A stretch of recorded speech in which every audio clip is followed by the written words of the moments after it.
Because of our own inherent biases, because of the way we have been shown the glittery, shiny part of life of rich people, people who are considered successful in the orthodox sense, are the people who are rich, right? And therefore, we assume that to be happy, you have to have a lot of money. You need to have these shiny cars. You need to have these accessories. You need to wear branded clothings. And these things will make you happy. But these things are all pleasure, not happiness. Happiness do not require you to have any of these external things. Happiness may be influenced by these things, but at the end of the day, it's your internal regulation of self, internal regulation of your emotions that will determine how happy or how sad you are. And you may find a rich person who is extremely unhappy, or you may find a poor person who is extremely happy, and vice versa. There might be rich people who are also happy, poor people who are unhappy. Okay? Because these are mutually exclusive. Because we are confusing pleasure with happiness is when we are making the wrong conclusion. So, how to be happy? You have to be, you can be happy only by knowing things and having certain degree of control on those things. Now, if you are wiser, you would also know that there are things that you do not have any control over or on. And therefore, you should focus on controlling things that are under your control. And you should let go things that are not in your control. For example, some of you may be born in poor family just by luck. Some of you might be born to parents who are alcoholic, parents who are not playing their role. It's just bad luck and it's unfortunate. At the same time, there are people who are born to parents who are rich and have the financial capability and are also taking care of their children. But there are many such scenarios.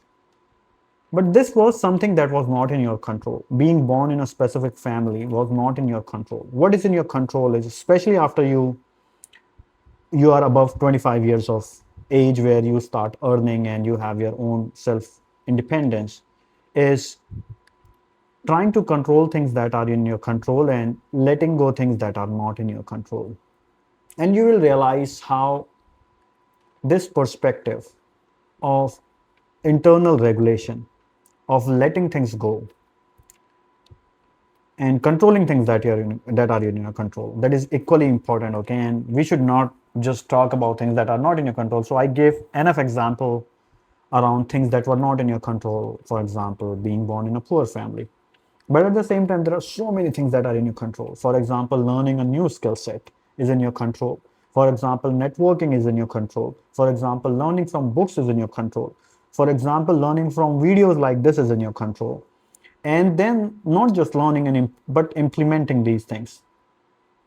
And then developing thinking, developing the right way to think, developing wisdom, executing on what you have learned, trying harder when you fail. All these are part of being wise. And a wiser person is a happier person, because a wiser person has stronger control and regulation of their emotions than the person who is constantly looking happiness externally. This is the reason why you see some of these celebrities or rock stars that millions of people admire.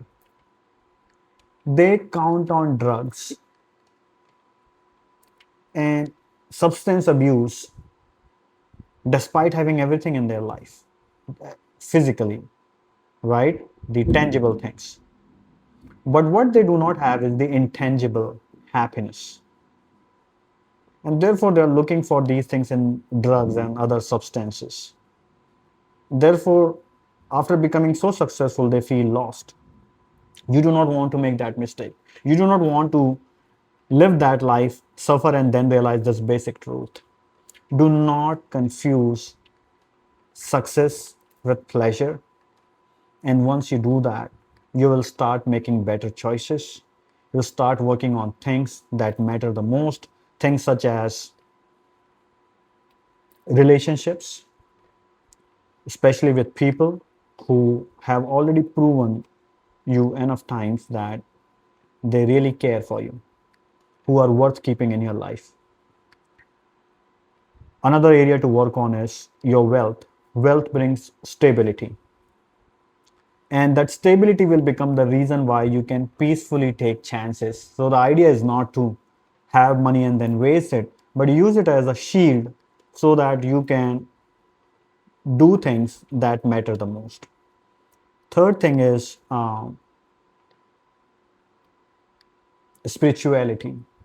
And by spirituality, I do not mean the religious inclination. What I mean is the self interrogation, self reflection, talking to yourself, and trying to clarify different context and perspectives so that in the time of the need, when you are going through chaos in your life, you can deal with your emotions better. Right? So we talk about relationships, wealth, spirituality.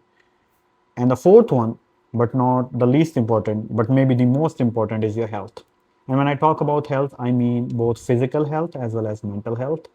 You might have money, relationships, but if you do not have your health with you, whether it is physical health or mental health, none of what you have achieved matters. You won't be able to enjoy the happiness or the pleasure of life without having good health. Therefore, do not take your health for granted. Okay, and I'll cover each of these in a separate video, but the crux of this specific video that you're listening to is success and pleasure are two different things. Sorry, happiness and pleasure are two different things. Happiness is more internal, pleasure is more external. Give priority to your happiness over seeking pleasure. I wish you all the best.